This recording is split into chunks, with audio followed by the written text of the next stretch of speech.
ரொம்ப நாளாக வார்த்தைகளாகவே போட்டுட்டு வந்துட்டு இருக்கோம். மெட்ராஸ் பாஷையை பிரபலமாக்கின இன்னொரு சினிமா பாட்டு இளந்தம்பழம் இளந்தம்பழம்,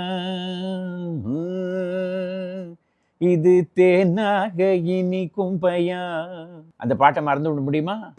1968 ஆண்டு பணமா பாசமா அப்படிங்கிற படத்தில் விஜய நிர்மலா அவர்கள் மேலே படப்பிடிக்கப்பட்ட பாட்டு.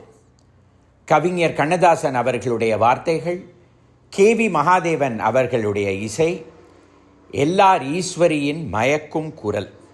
இது என்னவோ மெட்ராஸ் பாஷைக்கு ஒரு பெரிய பாட்டு அப்படின்னு அந்த காலத்தில் கருதப்பட்டது. அதோடைய அர்த்தத்தை வைத்துக்கொண்டு ஏராளமான சர்ச்சையெல்லாம் நடந்தது. ஏன்னா அவ்வளவு கொச்சையாக 12-13 வெர்ஷன்ஸ் ஆஃப் மீனிங் எல்லாம் கொடுக்குற அளவுக்கு கவிஞர் கண்ணதாசன் எழுதிட்டார் அப்படின்லாம் மக்கள் அந்த காலத்தில் பேசிகிட்டு இருந்தாங்க. ஆனால் இந்த இளந்த பயம் அப்படிங்கிற பாட்டில் மெட்ராஸ் பாஷை மிகவும் கம்மியாக தான் வருது.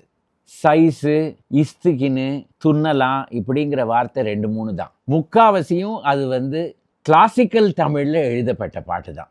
ஆனால் முதல்ல இருக்கிற அந்த 2 வார்த்தைகள் அப்புறம் அதை கையாளுற விதத்தை வச்சு அந்த பாட்டே மெட்ராஸ் பாஷைக்கு ஒரு பாட்டு அப்படின்னு ஆயிடுச்சு.